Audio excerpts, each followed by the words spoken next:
Amis téléspectateurs de la radio-télévision Mourchid, bonjour. Vous êtes dans votre émission Plume de Pan. Plume de Pan est une émission consacrée à la recherche. Et comme pour répondre un peu à ces gens-là qui disaient qu'en Afrique, des chercheurs qui cherchent, on en trouve, mais des chercheurs qui trouvent, on en cherche. Et une réponse à ces gens-là, donc aujourd'hui, nous avons l'immense plaisir de recevoir un chercheur dans le domaine des arts et des lettres, le professeur Waliba. Professeur, bonjour. Bonjour, monsieur Dien, et merci pour cette nouvelle invitation parce que nous avons eu l'occasion déjà de passer. Et donc, c'est la deuxième fois. Et nous vous remercions énormément de nous accorder cette opportunité. Absolument, Moucheba. Vous n'êtes pas sans savoir que Moucheba n'est plus à présenter vraiment dans le milieu littéraire, mais tout juste revenir sur un chef-d'œuvre qu'il a lui-même mis à la disposition des élèves et de tous les chercheurs. Ce manuel est une occasion pour tous les élèves qui veulent avoir une bonne maîtrise de la dissertation, de l'écriture d'une manière générale. Et il a traité des sujets de bac, des sujets de concours, des sujets d'examen. Donc, c'est un manuel pour vraiment tout chercheur. C'est une référence dans le domaine de la littérature et surtout dans le domaine de la dissertation. Parce qu'il a traité un thème essentiel et actuel, c'est-à-dire la consigne améliorée. Professeur, pouvez-vous revenir sur la consigne améliorée? Merci, M. Dien, avec énormément de plaisir, parce que c'est vrai que ce n'est pas pour rien que j'ai décidé donc, de m'investir totalement pour apporter un certain nombre de clarifications qui sont liées à cette chose qui est absolument nouvelle et qu'on appelle la consigne améliorée. Donc, je crois l'avoir insinué la dernière fois. J'avais dit que la consigne améliorée est une nouveauté en matière d'enseignement de la dissertation. Et donc, cela a été une exigence pratiquement sous-régionale, parce que tout simplement, en un certain moment, dans certains pays, n'est-ce pas, de la sous-région, on avait constaté qu'il y avait trop de problèmes par rapport à la prise en charge, n'est-ce pas, des sujets de dissertation, surtout au bac. Et donc, les institutions pédagogiques et académiques, en un certain moment, ont engagé la réflexion et en sont arrivés à la conclusion selon laquelle il va bien falloir aussi penser à l'élève. Et penser à l'élève, c'est tout simplement essayer de faire de sorte qu'il puisse véritablement prendre en charge les épreuves qui lui sont proposées de façon très correcte, avec véritablement la chance de s'en sortir. Et c'est ça qui a un peu, en tout cas, conduit à l'invention, si on peut l'appeler comme ça, de la consigne améliorée. Donc la consigne améliorée vient en quelque sorte écarter cette ancienne consigne qui consistait tout simplement à rester large et à rester très vague dans la consigne, en refusant véritablement de permettre à l'élève de comprendre automatiquement vers quelle direction il doit aller. Donc la consigne améliorée, c'est un peu ça son histoire. Alors c'est une forme de consigne donc, qui permet à l'élève de savoir exactement quelle démarche il doit adopter pour prendre en charge le sujet qui lui est proposé. Et donc, voilà, c'est des éléments clés, des éléments qui sont présentés de façon très claire, très transparente, et donc sur lesquels véritablement le candidat peut s'appuyer pour pouvoir dérouler son argumentation. Donc, la consigne améliorée, si on doit résumer, c'est un peu, en quelque sorte, quelque chose qui est aux antipodes de ce qu'on appelle la consigne classique. Parce que dans les anciennes dissertations, on disait tout simplement à l'élève commenter, discuter, ou bien encore expliquer. Voilà. Donc, la consigne reposait sur un seul verbe, avec quelques éléments autour. Et puis, bon, le candidat devait se débrouiller pour pouvoir véritablement s'en sortir. Mais aujourd'hui, cela a complètement changé. On vous dit exactement ce que vous devez faire dans le premier point, ce que vous devez faire dans le deuxième point. Et probablement, s'il y a un troisième point aussi, on vous dit ce que vous devez faire. Et c'est à vous maintenant de trouver les ressources, n'est-ce pas, nécessaires, les savoirs nécessaires pour pouvoir les combiner et enchaîner afin de proposer une copie véritablement appréciable à tout point de vue. Donc, de façon très sommaire, parce que de toutes les façons, tout ça, on en a parlé la dernière fois, de façon très sommaire, voilà un peu ce qu'on appelle la consigne améliorée. Voilà, donc... Merci beaucoup, professeur. Je crois que c'est très clair. Et là, ça montre aussi la centralité de l'élève. Donc, tout repose sur le fait qu'il faut aussi aider les élèves à comprendre les sujets un peu. Donc, on leur suggère un plan à suivre, d'où le nom consigne améliorée. Maintenant, professeur, aujourd'hui, j'aimerais vraiment qu'on revienne un peu de façon pratique sur des sujets de dissertation que vous-même vous allez nous proposer. Par exemple, un sujet de dissertation, que ce soit sur la littérature en général ou bien la poésie, je ne sais pas. Mais en tout cas, de façon pratique, sur un sujet pour permettre aux élèves, après avoir suivi l'émission sur la théorie, d'avoir vraiment une possibilité, de façon pratique, de voir la dissertation avec le professeur Waliba. Voilà, très bien, M. Dien. Alors là, véritablement, moi, j'ai choisi un sujet portant sur des propos, n'est-ce pas, de André Gide, des propos qui sont restés célèbres, hein, parce que bon, la formule a fait le tour du monde. C'est quand il dit, n'est-ce pas, inquiéter, tel est mon rôle. Et donc, moi, j'ai pensé que véritablement... Voilà, donc vous suivez, chers téléspectateurs. Donc, on va travailler aujourd'hui sur le sujet « Inquiéter, tel est mon rôle ». Donc, professeur, nous allons vous donner l'occasion de revenir un peu sur le sujet, les composantes du sujet. C'est-à-dire de façon technique, nous dire qu'est-ce qu'on entend par « inquiéter, tel est mon rôle ». Alors, il faut d'abord que j'insère la formule de André Gide dans une problématique pour qu'on puisse avoir un sujet. Merci beaucoup. Et donc, moi, c'est comme ça que je l'ai formulé. J'ai opté pour une dissertation avec consigne classique. Et évidemment, ce même sujet-là, accompagné d'une consigne classique, pourrait être accompagné aussi d'une consigne améliorée. Mais j'ai préféré commencer par là. Merci. Voilà. Donc, voilà donc le sujet. Si on devait en tout cas formuler un sujet à partir du propos de André Gide, voilà ce qu'on aurait pu dire. Inquiéter, tel est mon rôle, a affirmé l'écrivain français André Gide. Commenter son point de vue. Commenter son point de vue. Alors, évidemment, M. Dien, vous n'êtes pas sans savoir que tout sujet doit commencer par l'analyse du sujet, par le décortiquage.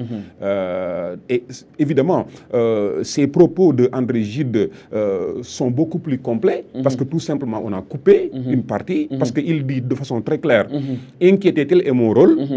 Les lecteurs aiment qu'on les rassure. » Et donc, il dit les lecteurs aiment qu'on les rassure. Et il en est, en tout cas, certains qui le font. C'en est trop, quelque part. Je fais un petit exemple. Donc, il dit quelque part que moi, en tant qu'André Gide, écrivain de notoriété sans doute, mon rôle, c'est d'inquiéter. Maintenant, je sais aussi que le public formé d'un ensemble de lecteurs à travers le monde, ce sont des gens qui n'aiment pas trop qu'on les inquiète. Donc ce que je fais, certainement ne les arrange pas. Et donc il dit, il y a quand même quantité d'écrivains qui sont de ma génération et qui ne sont pas de ma génération aussi, des écrivains du passé et certainement aussi à venir, du futur. qui ont fait métier de rassurer le public. Donc ils font le contraire de ce que je fais. Mais ça ne m'empêche pas, moi, d'assumer, n'est-ce pas, la voie que j'ai adoptée, c'est-à-dire la voie de l'inquiétude, le fait d'inquiéter le public. Donc, à peu près, voilà un peu les propos de André Gide. Et peut-être, avant d'aller plus loin, on doit un peu s'arrêter sur la personne d'André Gide pour dire tout simplement qu'André Gide, c'est l'un des écrivains les plus réputés du XXe siècle. C'est l'une des sommités de la littérature française du XXe siècle. Et c'est quelqu'un quand même qui a eu des positions farouches par rapport à beaucoup de questions. Voilà, c'est un écrivain fondamentalement engagé et donc dont l'engagement n'a jamais cessé de déranger. sujet. Voilà, c'est quelqu'un qui s'est prononcé en faveur de l'homosexualité. Ça, c'est une position absolument invraisemblable. Et il a parlé un peu de l'Afrique et des Africains, de la colonisation. Et à chaque fois, c'est des positions qui n'arrangent pas forcément la hiérarchie. Et donc, c'est ça, André Gide. C'est vraiment un esprit décapant, plus ou moins borné dans ses positions, et qui ne cherche pas à plaire à qui que ce soit. Comme disait si bien Charles Baudelaire, mon envie, c'est d'éprouver un plaisir aristocratique de déplaire. Donc le plaisir aristocratique de déplaire. Je crois que André Gide était vraiment dans cette posture-là. Bon, maintenant, par rapport à son propos, lorsqu'il dit « inquiéter tel est mon rôle », bon, je crois que toute la signification de son propos repose sur le verbe introductif, c'est-à-dire le verbe inquiéter. Voilà. Et quand il dit inquiéter, tel est mon rôle, il faut comprendre par là que l'action est réalisée par la personne qui parle. C'est la personne de André Gide même qui délibère en cette matière-là et qui dit que c'est moi qui me charge d'inquiéter. Voilà. Mon rôle, c'est d'inquiéter. Donc je n'ai qu'un seul rôle. Moi, en tant qu'écrivain, c'est d'inquiéter. Voilà. Donc, il faut qu'on s'arrête sur le verbe inquiéter. C'est quoi inquiéter? Inquiéter, c'est en quelque sorte le contraire de rassurer. Et ce mot rassurer-là, n'est-ce pas, se retrouve dans le sujet. Si on avait en tout cas pris les propos de André Gide dans leur globalité, on aurait pu avoir le mot, n'est-ce pas, le verbe rassurer. Mais le sujet tel qu'il est formulé, on a préféré couper et on s'est arrêté à inquiéter tel est mon rôle. Voilà. Mais pour quelqu'un qui connaît l'histoire, n'est-ce pas, de cette phrase qui est restée célèbre, évidemment, il pourrait compléter quoi de façon inconsciente en se disant que oui, inquiéter, c'est le contraire de rassurer. Et lui-même, il a dit qu'il y a certains écrivains dont le rôle est de rassurer. Moi, ce n'est pas mon rôle c'est d'inquiéter. Bref, donc inquiéter, dans la tête de André Gide, comme aussi dans la tête de celui qui analyse de façon correcte, inquiéter, c'est tout simplement troubler. C'est semer le doute dans la tête de quelqu'un. C'est déranger, c'est nuire, mais de façon intelligente et calculée. C'est ça aussi inquiéter. C'est en quelque sorte trouver quelque chose qui est calme, qui est doux et qui est serein. Et en tout cas, semer ou bien créer un désordre qui puisse le pousser à s'interroger. Je crois même quelque part que M. Guien, ce propos de André Gide, si on essayait en tout cas d'aller dans le sens de ce qu'on appelle l'interdisciplinarité, on pourrait tout simplement convoquer une formule très célèbre, souvent citée par les professeurs de philosophie, et qui dit que le rôle de la philosophie, c'est de faire piétiner, c'est de faire boiter. Voilà, de faire boiter. Parce que aussi, bon, les hommes, ils ne s'inquiètent pas. Ils pensent que tout ce qu'ils font, c'est bien. On ne peut pas se critiquer. Voilà, on ne peut pas, en quelque sorte, se jeter l'opprobre. Souvent, on pense que tout ce que l'on fait est bien. Et donc, de sorte que la philosophie, dont le rôle est d'inquiéter justement, cette philosophie-là, souvent, essaye de donner un coup de poing, d'assommer en quelque sorte le lecteur, ou bien l'homme de façon générale, pour le pousser à réfléchir sur ses propres actions. Oui, parce que si on comprend bien aussi, inquiéter a un rapport avec interrogation. Parce que vous avez même vous-même dit ça de façon très claire. Parce que l'inquiétude pousse à la réflexion, pousse à l'interrogation. Et donc, de façon brève et lapidaire, vous avez vraiment campé le sujet. Mais ces sujets courts-là et lapidaires, ne sont-ils pas des pièges pour les élèves au bac?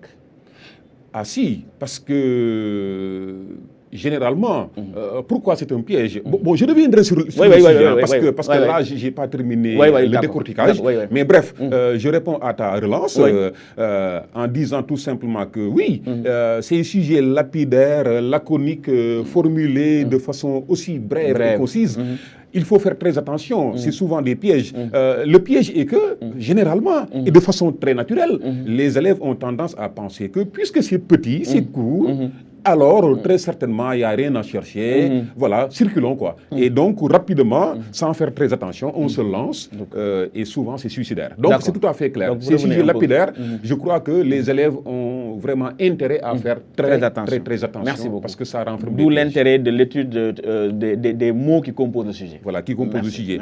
Inquiéter, tel est mon rôle. Donc, je crois que ce que le candidat doit comprendre de façon automatique, c'est qu'il y a un rapport logique dans le propos d'André Gide entre le verbe introducteur et justement le terme rôle, le substantif rôle. Voilà. Inquiéter, donc le fait de semer l'inquiétude dans la tête des autres, c'est ça mon métier. Voilà, donc mon rôle, c'est-à-dire mon métier, ma vocation, c'est-à-dire ce pourquoi je prends la plume pour écrire, quoi. Ce pourquoi je fais métier d'écrire, quoi. Donc c'est d'inquiéter. Alors donc, je crois que, voilà, c'est comme ça qu'il faut comprendre le sujet. André Gide résume en quelque sorte la fonction de l'écrivain à l'art de semer le doute et de pousser à l'interrogation. Parce que justement, comme tu l'as si bien dit tout à l'heure à travers ta relance, mais écoutez, l'écrivain n'inquiète pas tout simplement pour le plaisir d'inquiéter. Il réalise en tout cas cette action-là en s'attendant à un résultat positif. Et le résultat positif, c'est quoi? C'est d'amener celui-là qui n'avait pas vocation de réfléchir par lui-même pour en tout cas identifier ses défauts et redresser son comportement. Donc, le fait de l'inquiéter, c'est une manière aussi de le pousser vers l'interrogation. C'est le fait de le pousser à se poser des questions pour, en tout cas, redresser son comportement, sa manière de faire, sa manière de penser et sa manière d'agir. Donc, c'est exactement ça le résultat qui est attendu par celui qui cherche à inquiéter. Et donc, c'est la raison pour laquelle, évidemment, ce que le candidat doit comprendre, c'est qu'il n'y a absolument rien de méchant dans la position que prend André Gide en cette matière-là, parce qu'il ne cherche pas à inquiéter les lecteurs ou bien les hommes de façon générale pour le simple plaisir de le faire. Il cherche à le faire parce que tout simplement, il pense que ça doit être comme ça. L'écrivain, comme on le dit souvent, c'est quelqu'un qui déchire la chair du malade, mais ce n'est pas pour lui faire mal davantage, c'est pour le soigner. Quand vous allez à l'hôpital, le médecin prend ses instruments, il déchire votre chair, vous criez. C'est vrai, ça fait très mal, mais il faut qu'il passe par là pour extraire le mal qui vous endolorit quoi, et qui vous empêche d'être tranquille. Donc c'est exactement dans cette posture que se situe André Gide, raison pour laquelle il dit « Inquiéter, voilà, tel est mon rôle ». Ça veut dire qu'il va bien falloir que parmi nous les hommes, que quelqu'un décide de remettre en question notre manière de faire, notre manière d'agir, notre manière de penser, qui ne sont pas forcément toujours bonnes. Il faudrait que quelqu'un ait le courage, véritablement, de pousser les hommes vers l'interrogation pour qu'ils puissent en quelque sorte se redresser et donc aller vers un grand équilibre, quoi. Cet équilibre qui est recherché depuis voilà, que les hommes sont sur Terre. Merci beaucoup, professeur. Donc, de l'éclairage du sujet. Donc, vous avez bien saisi le terme inquiéter. Tel est mon rôle. Maintenant, professeur, si on devait traiter ce sujet-là, la plupart du temps, on passe par une sorte d'amorce, une sorte de prétexte pour un peu vraiment permettre aux élèves de rentrer dans le sujet. Et là, si vous aviez quelque chose à dire, vous pouvez nous dire quoi sur ça? Oui, si on avait à traiter ce sujet, je rappelle tout simplement que la consigne qui l'accompagne n'est pas une consigne améliorée. En tout cas, pour aujourd'hui, on a préféré mettre une consigne classique quoi, commentée. Évidemment, la consigne classique, on y reviendra, fait appel à une argumentation dialectique. Bien. Maintenant, pour ce qui concerne l'amorce, le candidat, l'élève, a un sujet sous les yeux et il doit procéder à l'amorce. Alors, il a la possibilité, n'est-ce pas, de partir de deux éléments, ou bien en tout cas de partir de l'un ou de l'autre. C'est en quelque sorte le terme inquiéter et le terme rôle. Donc, il peut s'appuyer sur le terme inquiéter, qui connote quand même une action assez dérangeante, ou bien s'appuyer sur le terme rôle. Voilà. Et je crois qu'il serait même beaucoup plus judicieux, dans mon entendement, de s'appuyer sur le mot rôle, qui renvoie à fonction. Parce que les élèves, n'est-ce pas, reçoivent beaucoup d'enseignements par rapport aux fonctions de l'écrivain, voilà, le rôle de la littérature et tout. Donc à partir du moment où l'élève a des ressources capitales par rapport à ce qu'on appelle la fonction ou bien les fonctions de l'écrivain, je crois très bien qu'il peut s'appuyer rapidement sur le mot rôle pour pouvoir, en tout cas, formuler ce que l'on appelle son amorce, c'est-à-dire son entrée en matière. Effectivement. Et donc, voilà, maintenant, il y a plusieurs recettes possibles quoi, pour pouvoir faire une belle amorce.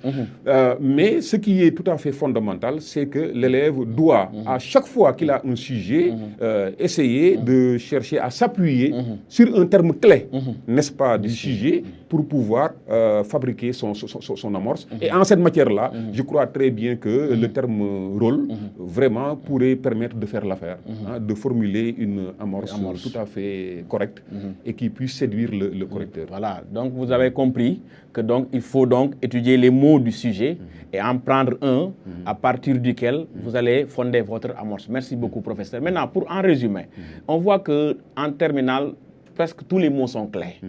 Mais l'important de la virgule, parce qu'il y a certains qui pensent qu'en français, parce que inquiéter virgule, tel est mon rôle. C'est pour mettre un peu en exergue le terme inquiéter. Donc, est-ce que vous pouvez revenir sur les termes? C'est-à-dire que parce qu'on nous dit toujours il faut souligner les mots-clés, les mots-clés. Mais quels sont les mots qui paraissent clés dans un sujet de dissertation? Oui, les mots qui paraissent clés, c'est-à-dire quand on s'exerce à lire des sujets, après avoir bien évidemment reçu des enseignements sur la dissertation, quand on s'exerce à lire des sujets, finalement, on a ce qu'on appelle la main. Ça devient très facile d'identifier les mots-clés. En tous les cas, les mots qui composent un sujet de dissertation sont hiérarchisés. Il y a forcément un parmi les mots qui composent le sujet qui est fondamentalement plus important que les autres.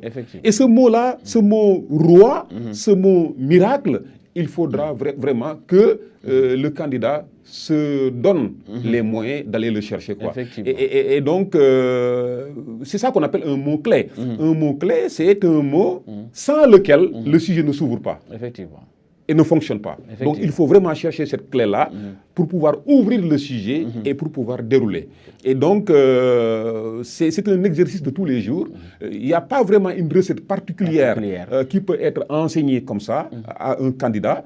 Moi, je crois que le professeur, son rôle, c'est de dérouler une méthodologie, de montrer des directions, de prendre l'élève par la main et de lui mettre le pied à l'étrier. Mais après, il y a un travail qui doit être fait par le candidat lui-même. Donc c'est un exercice de tous les jours, la recherche du mot-clé et des mots-clés. Parce qu'il y a un mot-clé et autour, il y a des mots-clés. Des mots qui sont importants, mais pas du même ordre que celui-là qui est fondamental.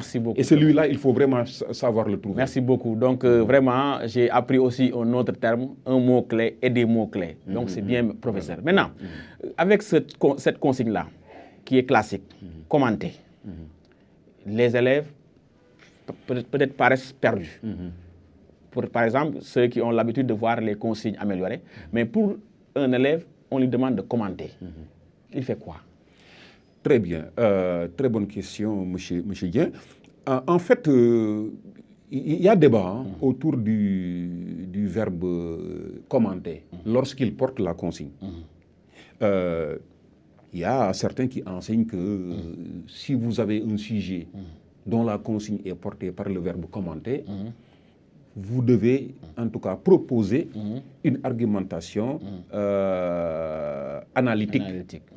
Ça veut dire que, en quelque sorte, la copie que vous proposez ne doit pas en tout cas comporter une antithèse. Ça veut dire que vous allez aller dans la direction de l'auteur du sujet, de la thèse en tant que telle, et vous allez essayer de la valider. Bon, ça fait débat et en des milieux insoupçonnés même. Voilà. Mais ce que je veux dire très rapidement, c'est qu'il est beaucoup plus judicieux de penser que lorsqu'on a un sujet portant une consigne, ou bien un sujet accompagné d'une consigne portée par le verbe commenter, il est beaucoup plus judicieux d'aller dans le sens de ce qu'on appelle une argumentation dialectique. Parce que, on le dit souvent en matière de journalisme, très certainement tu connais le propos, il est connu. En matière de journalisme, les faits sont sacrés et le commentaire est libre. le commentaire est libre. Pourquoi, en cette matière-là, le journalisme, pourquoi on parle comme ça? Pourquoi on dit que le commentaire est libre? Mais c'est parce que quand il y a possibilité de commentaire, mais il y a possibilité de prendre différentes positions. On peut valider une partie de la thèse qui est proposée et en contrepartie, essayer de montrer ses limites. Ça ne doit pas, en tout cas, être une impossibilité, quoi. Ça doit être possible. Et c'est la raison pour laquelle, moi, je suis absolument de ceux qui pensent que quand on a un sujet dont la consigne est portée par le verbe commenter, je suis de ceux qui pensent qu'il faut aller dans le sens d'une dissertation dialectique. Donc, ça veut dire que ce sujet-là doit faire l'objet d'une thèse, on valide la thèse, ensuite, on va dans le sens de l'antithèse en essayant de montrer les limites de la pensée et très certainement, éventuellement, on va terminer par une synthèse. Merci beaucoup, donc professeur. Le verbe commenter doit... Donc ça, c'est très clair. Donc maintenant, de façon très rapide, parce que le temps imparti presque est terminé, donc revenir un peu sur la thèse pour ce sujet-là et peut-être, probablement, comme vous dites, les limites de cette thèse-là, de façon ramassée. Voilà. En tous les cas, ce qui est sûr, c'est que il est beaucoup plus facile de trouver des éléments pour valider la thèse d'André Gide que de trouver des éléments pour montrer les limites de sa thèse. Effectivement. Mais en tous les cas, la difficulté et aussi le plaisir de disserter se trouve à ce niveau-là. C'est-à-dire comment faire pour véritablement trouver les éléments qui puissent me permettre de prendre en charge chaque partie de la dissertation. Et donc, par rapport à la thèse, si on avait à valider, en tout cas, une partie de la pensée d'André Gide, inquiétait-elle mon rôle, mais on va tout simplement dire que, oui, André Gide, dans une certaine mesure, il a raison, mais parce que tout simplement, on n'est pas écrivain pour forcément faire plaisir. Et puisque le monde n'est pas une solution, mais un problème, et ça peut se comprendre. Le monde est un problème, ce n'est pas une solution. Voilà. Nous sommes à la quête de solutions. Effectivement. Et nous la cherchons, cette solution-là, jusqu'à ce que mort s'en suive. Effectivement. Donc, on ne peut pas entrer dans les détails, quoi. Mais en tous les cas, le monde n'est pas une solution. Le monde est un problème. Et donc, tous les jours, nous, en tant qu'humains, on fait des erreurs. On tombe dans des pièges, on fait des choses qu'on ne devrait pas faire. Voilà, les groupes humains eux-mêmes tombent dans des travers, des tares. On parle de tare sociale. Les êtres singuliers que nous sommes, toi, moi, mais nous avons toujours et tous les jours nos lots, n'est-ce pas, d'erreurs et de travers. Bon, donc, de ce point de vue-là, s'il y a véritablement un esprit éclairé qui est au-dessus de la mêlée, et qui est capable véritablement de nous assommer par un coup de poing afin de nous pousser à réfléchir et à nous redresser, c'est tant mieux. Parce que tout simplement, nous sommes à la quête d'un équilibre et cet équilibre-là, malheureusement, nous ne pouvons pas le trouver seul. Comme disait en tout cas La Fontaine, l'homme a une besace de qualité devant lui, ça, là, il ne montre que les qualités, c'est-à-dire les qualités qui sont les siennes, les siennes, quoi. Il les met ici pour les montrer. Et derrière, il y a une autre besace, un sac, où il met ses défauts, il les cache derrière. Mais il va bien falloir que quelqu'un décide de prendre ces défauts-là et de les mettre là. Pour que les gens puissent savoir que cet homme-là n'est pas idéal, il a des défauts et tout. Et ça, c'est l'écrivain qui le fait. C'est-à-dire, pourquoi, en quelque sorte, André Gide se donne autorité à inquiéter ses semblables. Mais c'est parce que tout simplement, il considère que c'est un esprit relevé. Il a la capacité, en tout cas, de réfléchir sur des questions à des moments où les autres sont en train de faire autre chose. Donc, puisque lui, il est au-dessus de la mêlée et qu'il a en quelque sorte la possibilité de réfléchir de façon profonde sur des questions fondamentales et qu'il a aussi la possibilité de voir des choses que forcément tout le monde ne voit pas. C'est surtout ça aussi l'écrivain. Un écrivain, mais c'est quelqu'un quand même qui prend de la distance par rapport au groupe. Et qui jette un regard inquisiteur sur ce public-là pour pouvoir véritablement essayer de trouver les failles.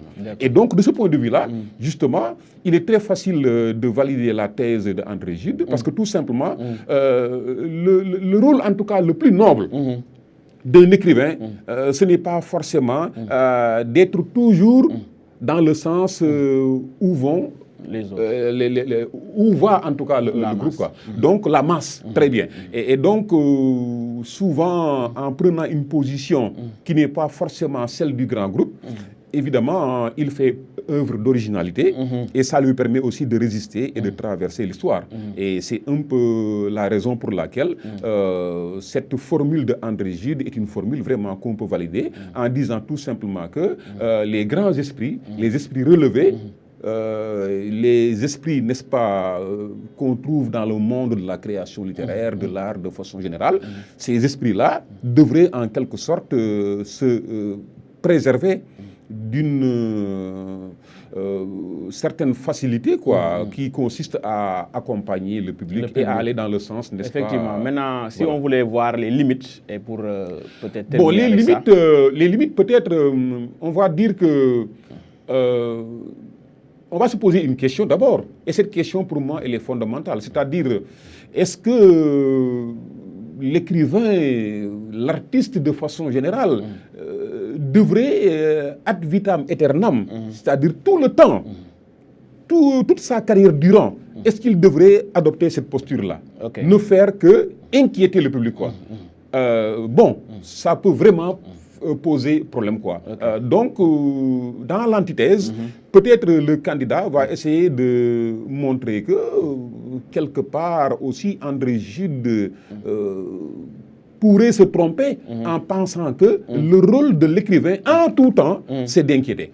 Et il arrive des moments où les conditions, en tout cas, sont réunies pour que l'écrivain opte pour une autre orientation. Merci beaucoup. Et donc, de ce point de vue-là, merci beaucoup, cher professeur. Voilà. Je pense que donc nous allons à la régie pour revenir un peu. Et on rappelle au public que nous avons l'immense plaisir aussi aujourd'hui de recevoir le professeur Waliba dans votre émission Plume de Pan. La régie.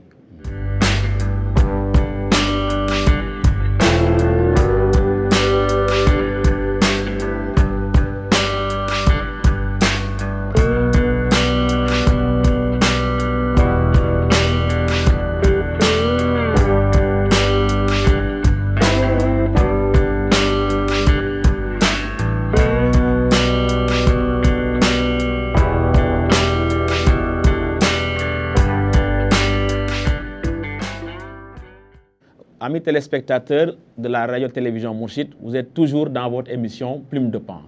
Comme on l'a dit tout à l'heure, aujourd'hui nous avons l'immense plaisir de recevoir le professeur Waliba qui nous a vraiment bien servi avec le sujet Inquiété, tel est mon rôle, un sujet qui a été écrit par André Gide, vraiment un auteur très célèbre.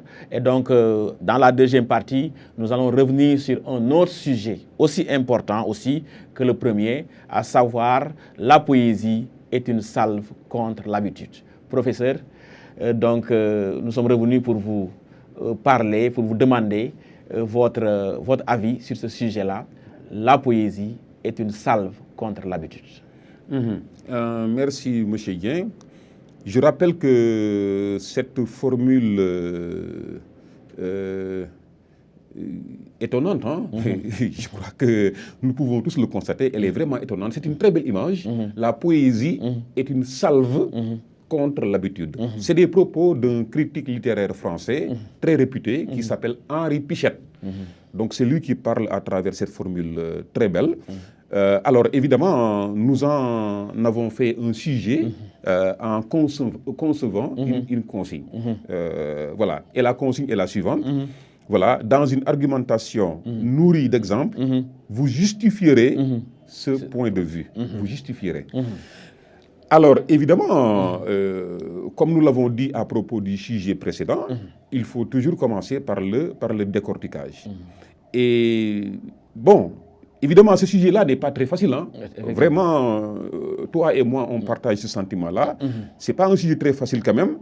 Mais je crois qu'aussi, il faut savoir affronter la difficulté. C'est-à-dire ça, c'est en quelque sorte un message que j'adresse à nos candidats. Il ne faut pas toujours privilégier les sujets trop faciles. Parce que si vous allez au bac et qu'on vous propose un sujet qui est 1000 fois plus difficile que ce que vous aviez l'habitude de voir en classe, ça peut poser un problème. Et c'est la raison pour laquelle donc, ce sujet-là, c'est vraiment un sujet assez intéressant. Maintenant, la poésie est une salve contre l'habitude.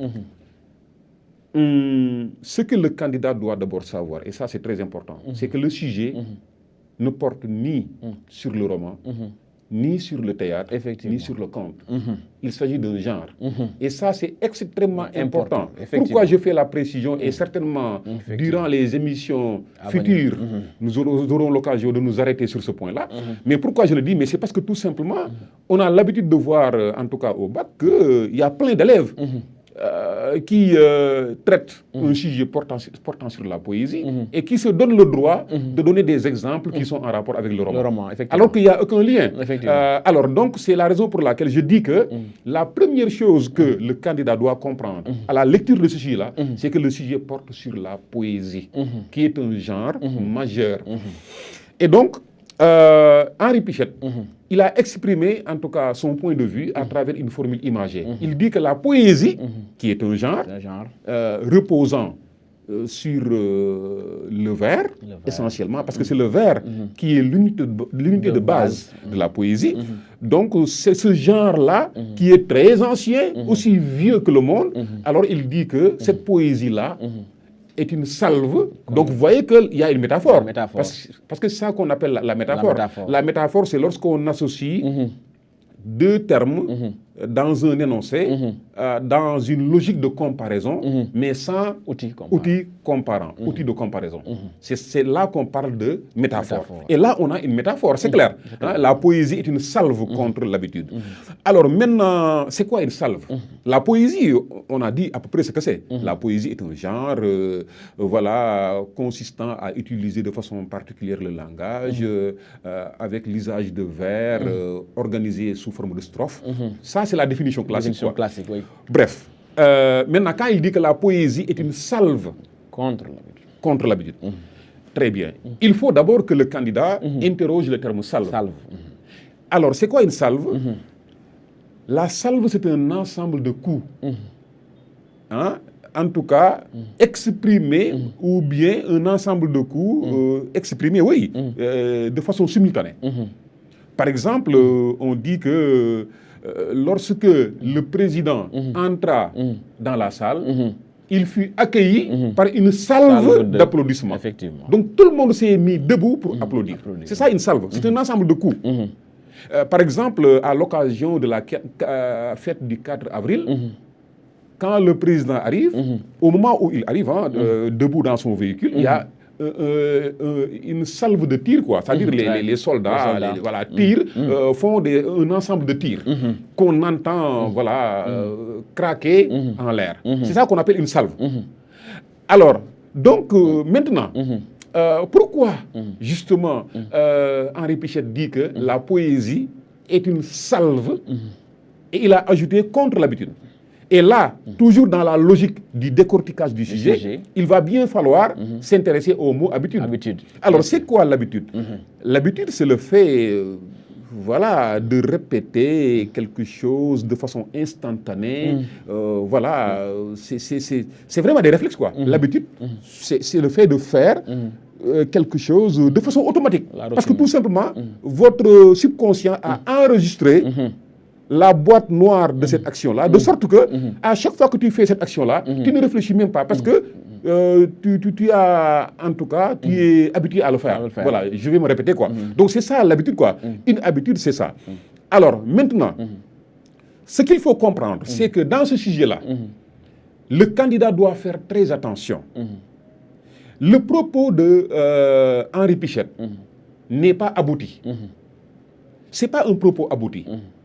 Et puisque en matière de littérature, professeur, l'individu, la personne, doit avoir la compétence parfois de compléter ce qui n'est pas là, effectivement. C'est ça qu'on appelle lire entre les lignes, ou bien identifier les présupposés. Mais donc, forcément, le candidat doit comprendre que dans le propos de Henri Pichette, il y a quelque chose qui n'est pas là et qui devrait être là. Mais c'est à lui de compléter, lui le lecteur ou bien le candidat.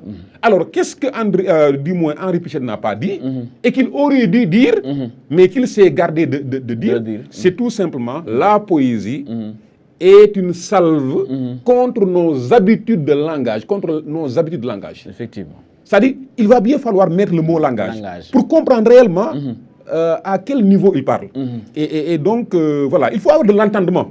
Voilà, il faut avoir de l'entendement. Il y a en quelque sorte un sous-entendu qui est là dans ce propos-là et qu'il va bien falloir installer pour bien comprendre le propos d'Henri Pijat. Donc, la poésie est une salve contre l'habitude, c'est-à-dire nos habitudes de langage. C'est-à-dire nos manières de parler, de communiquer, d'écrire, qui sont des manières banales, hein, parce que, bon, toi et moi, quand on échange, quand on discute, on n'a pas besoin quand même d'être des poètes. Oui, vraiment. Sinon, on ne se comprendrait même pas. Effectivement, bien sûr. Si je te parle en mettant des métaphores très relevées, toi aussi tu fais de même. Mais finalement, le canal de communication que nous avons choisi pour, en tout cas, nous parler, pour converser, va se casser. Hein? Donc, quand on communique en société, on le fait de façon ordinaire, normale. Hein? Comment tu vas? Oui, ça va, oui. D'où viens-tu? Bon, en fait, je viens de la maison, mais je dois me rendre à un baptême à Thiès. Voilà, à un mariage. Bon, voilà. Donc, on parle comme ça, dans la rue et en société. C'est des propos simples, banals, accessibles. La poésie, bien, ne fonctionne pas comme ça. Effectivement.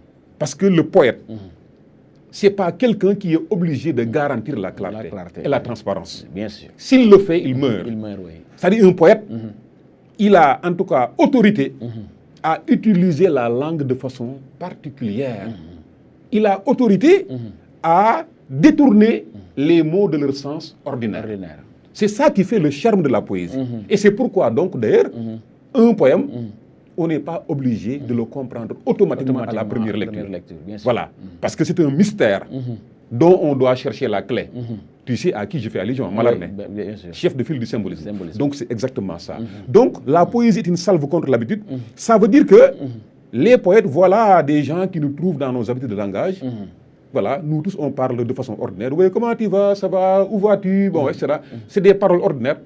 Et automatiquement, en nous regardant parler comme ça, le poète se fait un malin plaisir de prendre son langage-là et de le jeter dans nos propos. Effectivement. C'est-à-dire, nous étions habitués d'entendre des mots ordinaires, de communiquer de façon ordinaire, d'utiliser des mots accessibles.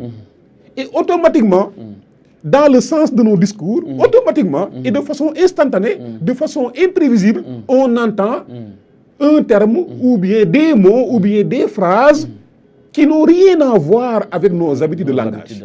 Et ça fait paradoxe. Et automatiquement, quand ça arrive, nous sommes obligés de nous arrêter. C'est-à-dire, imagine que nous discutions, quoi, toi et moi. Nous sommes en train, n'est-ce pas, d'utiliser le canal du langage ordinaire. Et on se parle de façon très facile, de façon accessible. Automatiquement, quelqu'un fait entendre sa voix et dit... je ne sais pas moi, sous le pont Mirabeau coule la Seine, et nos amours, faut-il qu'ils m'en souviennent, la joie venait toujours après la peine, vienne la nuit, sonne l'heure, les jours s'en vont et je demeure. Tu sais à qui je fais allusion? Apollinaire. Voilà, le pont Mirabeau. Le pont Mirabeau, effectivement. Mais on va s'arrêter, forcément. Est-ce qu'il y a possibilité à ce niveau-là de continuer à converser, alors qu'on a entendu un langage qui est en parfaite rupture avec le canal de communication que toi et moi, on a tendance à utiliser. Donc forcément, ça va nous réveiller comme un coup de poing sur le crâne. Et là, soit ça va nous plaire ou bien ça va nous déranger. Mais en tous les cas, nous ne pouvons pas rester indifférents par rapport à ce langage-là. Effectivement. On ne peut pas rester indifférent par rapport à ce langage-là. Et c'est la raison pour laquelle donc, lui, il dit que la poésie est une salve, c'est un coup qu'on reçoit en pleine conversation ordinaire, c'est un coup, n'est-ce pas, que le poète donne. Et là, justement, tout le monde va automatiquement comprendre qu'il y a un nouveau langage qui est venu déranger notre langage quotidien. Effectivement. C'est donc ça vous avez compris un peu voilà. le sujet. La poésie est une salve contre l'habitude. Et là, ça revient un peu pour nous montrer que la poésie est un genre littéraire vraiment qui réfute l'ordinaire, comme vous dites, et la banalité. Et c'est une véritable délectation de l'esprit. Donc, professeur, si par résumé, on devait revenir un peu sur la reformulation de ce sujet-là, vous allez nous proposer quoi? Bon, pour la reformulation, comme ça, voilà, on pourrait peut-être rapidement dire que la poésie est une forme de communication qui est en parfaite rupture par rapport à la communication courante, la communication ordinaire. Bien sûr. Voilà un peu ce qu'on pourrait dire, quoi. Effectivement. Voilà. Donc, de façon aussi rapide, parce que aussi le temps n'attend pas. Ouais. Donc, on revient un peu aussi, comme on l'avait fait avec l'autre sujet, sur les axes de travaux, c'est-à-dire que si on doit faire un travail découpé, qu'est-ce qu'on pourrait dire pour mieux permettre aux téléspectateurs de comprendre ce sujet? Bon, il faut comprendre que là, quand même, contrairement au sujet que nous avons abordé en premier lieu, que c'est un sujet qui est accompagné quand même d'une consigne portée par le verbe, je crois, voilà, explicité, si je ne me trompe pas. En tout cas, ce n'est pas le verbe discuter. Donc, c'est le verbe, on a dit, dans une argumentation nourrie d'exemples, vous justifierez. Oui. Voilà, donc vous justifierez. Et nous enseignons dans nos classes que lorsque, justement, la consigne est portée par le verbe justifier, par le verbe expliquer, par le verbe expliciter, par le verbe montrer, démontrer, là, le candidat va forcément proposer une argumentation à orientation synthétique. Ça veut dire qu'on n'a pas besoin, dans ce cas précis, de proposer une antithèse. Hein? Tout ce qu'on attend de vous, c'est de valider la thèse, mais de façon, voilà, avec des éléments qui vont former des points, quoi, des points pour le développement. Et donc, par rapport à ce sujet-là, puisqu'on nous a demandé de justifier, mais on va le faire en proposant deux mouvements, c'est-à-dire 2 points au moins. Voilà, le candidat pourrait essayer de montrer en un premier temps, dans la première partie, n'est-ce pas, de son argumentation, il pourrait tout simplement essayer de montrer que justement la poésie est une salve. Effectivement. C'est ça qu'il faut montrer. Il faut trouver le moyen de démontrer que justement la poésie est une forme de langage très particulière, où le poète utilise les mots de façon très particulière. Donc ça, il va falloir le démontrer. Et vraiment, les éléments qui permettent de valider ça, c'est pas très compliqué quand même. Pour quelqu'un qui a fait la leçon sur la poésie en classe. Voilà, donc ça, il faut valider ça avec des exemples à l'appui. Maintenant, il va falloir montrer en deuxième position, dans la deuxième partie du développement, que la poésie est une salve. Voilà, mais une salve contre l'habitude, contre nos habitudes. C'est-à-dire la poésie, en tout cas, se trouve être ce type de langage-là, mais c'est contre quelqu'un, c'est contre nous, c'est contre nos habitudes de langage. Voilà. Donc, il faudra valider, en tout cas dans la deuxième partie, cette dimension-là. Essayer de montrer que, dans la première partie, la poésie est une salve, ensuite montrer que c'est une salve contre l'habitude. Et là, il va bien falloir que l'on mette la société ordinaire au cœur de l'affaire, quoi. Il va falloir qu'on montre que si la poésie est une salve contre l'habitude, c'est une salve contre l'habitude ou bien les habitudes de langage que nous avons, nous, en tant qu'êtres ordinaires, nous qui ne sommes pas poètes. Voilà, c'est ça qu'il faut valider dans la deuxième partie. Et là, l'élève a ces deux parties. Et voilà, la thèse est validée. OK, donc vous comprenez, donc il faut toujours bien lire le sujet et regarder, par exemple, la différence entre le verbe commenter et le verbe justifier. Maintenant, professeur, la plupart du temps, les élèves bâclent les conclusions. Et on a remarqué, même au bac, que parfois, ils ne donnent pas trop d'importance à la conclusion. J'aimerais vraiment, pour ces deux sujets-là, au moins vous prenez un, revenir un peu sur les éléments qui doivent composer la conclusion, parce qu'il nous reste presque 10 minutes.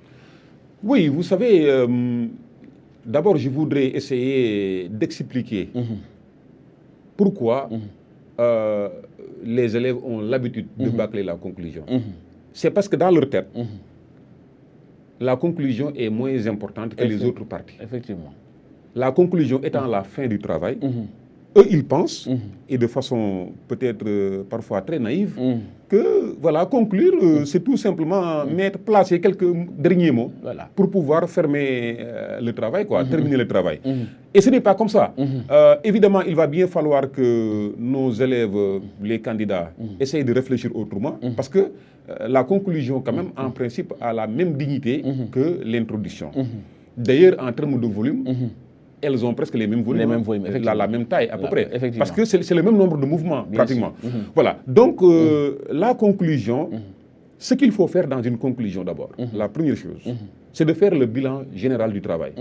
Parce que vous avez travaillé, vous avez introduit, dans l'introduction, à la fin de l'introduction, il y a eu un plan, vous avez proposé un plan, ce plan, vous l'avez déroulé pour que ça devienne un développement. Et donc, ce que vous devez faire en premier lieu dans une conclusion, le premier mouvement, c'est en quelque sorte de synthétiser l'ensemble des conclusions partielles, des bilans partiels. Parce que quand vous avez une dissertation avec plusieurs parties, chaque partie a une conclusion partielle. Ça, c'est clair. Donc, à chaque fois qu'on a terminé la rédaction d'une partie, on doit, en quelque sorte, faire ce qu'on appelle un bilan partiel. Et donc, si vous avez 2 ou 3 parties, et que chaque partie a un bilan partiel, une fois maintenant arrivé au niveau de la conclusion, ces bilans partiels-là, on doit les synthétiser pour en faire un bilan final. C'est ça qu'il faut faire. Donc, c'est le premier mouvement de la conclusion.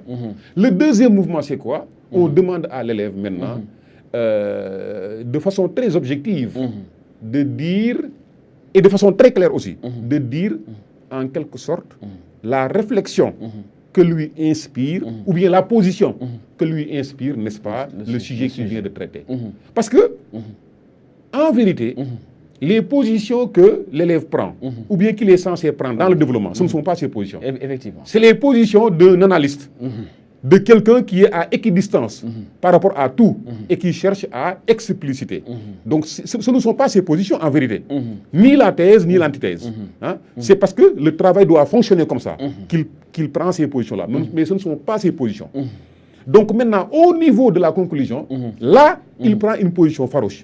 S'il a fait une thèse et une antithèse, au niveau de la conclusion, il faut qu'il délibère et qu'il prenne position. Il est pour la thèse, finalement, ou bien pour l'antithèse. Il faut que sa position soit tranchée. Très claire, oui. Claire. Donc c'est ça le deuxième mouvement de la conclusion. Après avoir fait le bilan final. Et maintenant, le troisième mouvement de la conclusion, c'est tout simplement la perspective. Parce que aussi, toute parole appelant une autre et toute réflexion appelant une autre, si vous avez travaillé sur un sujet portant sur les propos de Henri Pichette, il faut bien comprendre que le travail que vous avez fait, peut-être c'est bien, mais vous n'avez pas, en tout cas, épuisé la réflexion. Voilà. La réflexion est forcément suspendue. Il y a quelque chose qui n'a pas été dit. Et ce même sujet-là que vous avez traité peut, en tout cas, faire l'objet ou bien aboutir à un autre sujet. C'est-à-dire que vous pouvez vous reposer, ou bien vous pouvez en tout cas vous appuyer, je veux dire, sur le sujet que vous avez traité pour créer un autre sujet. Donc le débat que vous avez fermé là, peut s'ouvrir sur un autre débat. Mais cet autre débat-là qui s'ouvre est en parfaite relation avec le sujet que vous avez traité. Donc c'est ça qu'on appelle la perspective. Parce que le mot perspective renferme aussi un mot très important. C'est lequel? C'est le mot avenir. Quand on dit perspective, c'est vers l'avenir. Voilà. Donc, le candidat, pour terminer sa conclusion, après avoir fait le bilan final et après avoir affiché sa position de façon très claire, il doit terminer sa conclusion en posant une question. Une question qui puisse permettre au correcteur de savoir que ce sujet-là que j'ai fermé peut aboutir à une autre question qui pourrait aussi être traitée sous la forme d'une dissertation. Bien sûr. Voilà, c'est ça qu'on appelle la perspective. Ou bien l'ouverture. Parce qu'aussi, il y a 2 façons de nommer ça. Hein. Ouverture ou perspective. Et c'est ça qui ferme justement la conclusion. Mais je rappelle tout simplement que cette interrogation que fait le candidat à la fin de la conclusion, ce n'est pas forcément une interrogation directe. Ça peut être une interrogation indirecte. Donc, qui n'est pas forcément terminée par un point d'interrogation. Effectivement. Et là aussi, ça me ramène à te poser cette question-là. Je l'avais même posé l'autre jour, la problématique. Parce que c'est, bon, avec 1 minute, 2, vous revenez un peu sur la problématique. Parce que, comme vous dites, est-ce que c'est une question fermée ou elle peut être aussi ouverte? La problématique, la plupart du temps. Cette question-là revient, mais de façon ramassée, quoi, parce que je sais que vous n'avez pas le temps, mais de façon ramassée, vous revenez un peu sur ça. En tout cas, j'avais dit la dernière fois que la problématique pose problème. Et ça, nous qui enseignons la discipline, on le sait bien. Alors, la problématique, pour la trouver, sans vraiment trop se fatiguer, il suffit tout simplement de poser une question, comme je l'ai dit, dont la réponse pourrait être la pensée elle-même. Ça veut dire que si je dois faire une problématique sur le sujet que nous venons de traiter, la poésie est une salve contre l'habitude, il va falloir que je trouve une question dont la réponse pourrait être les propos de Henri Pichette lui-même. Donc c'est ça à peu près la problématique. Bon, maintenant, évidemment, chacun y va avec son style et avec son ingéniosité. Question fermée, ouverte. toutes les façons, on voit questions fermées et questions ouvertes. Mais évidemment, il serait beaucoup plus judicieux de poser une question fermée pour pouvoir véritablement, en tout cas, renvoyer déjà le correcteur à l'enjeu même du sujet. Hein? Parce que la question que l'on pose là est une question justement qui permet d'avoir beaucoup de possibilités d'analyse. Et c'est ça qui permet justement aux candidats de se donner en tout cas la liberté d'organiser son plan pour pouvoir aller dans le sens de la prise en charge du propos, quoi. Voilà, merci beaucoup, monsieur le professeur. Merci beaucoup aussi, chers téléspectateurs. Nous sommes presque à la fin de l'émission, mais juste revenir et remercier le professeur Waliba qui a gratifié la scène littéraire sénégalaise d'un chef-d'œuvre. Je vous assure, c'est un chef-d'œuvre parce qu'il y a des sujets corrigés avec aussi beaucoup d'exemples. Donc, je vous conseille, chers élèves, d'aller chercher ce chef-d'œuvre-là. Professeur, si vous aviez un dernier mot à dire, ça serait lequel? Mais te remercier, ça me fait même rire. Peut-être ceux qui enseignent le français comme nous vont se dire que Monsieur Ba, quand même, il se permet des paradoxes parfois invraisemblables. Parce que j'ai commencé par te vous voyez. Après. Et, dans la suite de l'émission, je me suis mis à te tutoyer. Bon, mais c'est ça le charme aussi de la conversation. Hein. Effectivement. Voilà, c'est pas par ignorance. Oui, je sais qu'on ne peut pas en même temps vous voyer quelqu'un et ensuite le tutoyer. Mais bon, voilà, c'est dans le feu de l'action que je l'ai fait. Mais je préfère quand même qu'on se tutoie. Hein, effectivement. Parce que toi et moi, bon, ouais, voilà. Bien sûr. Voilà, donc en tout cas, te remercier une fois de plus pour cette invitation. On a eu de très beaux retours hein, par rapport à la première émission qu'on a faite. Bon, on espère que ce n'est qu'un début et que l'avenir nous donnera d'énormes occasions pour revenir de façon très profonde sur des problématiques liées à la dissertation, mais aussi aux commentaires. Le commentaire qui pose problème. Effectivement, je crois que le commentaire... On va revenir sur le commentaire, voilà, le commentaire prochainement. On leur promet de... Effectivement. Voilà. Donc, amis téléspectateurs de la radio-télévision Mourchid, nous sommes vraiment à la fin de cette émission, mais avant tout, j'aimerais remercier vraiment toute l'équipe technique qui nous a accompagnés, mais mention spéciale à Maïmouna. Donc, on vous donne rendez-vous prochainement avec d'autres chercheurs qui ont déjà cherché et qui ont trouvé. Je vous remercie.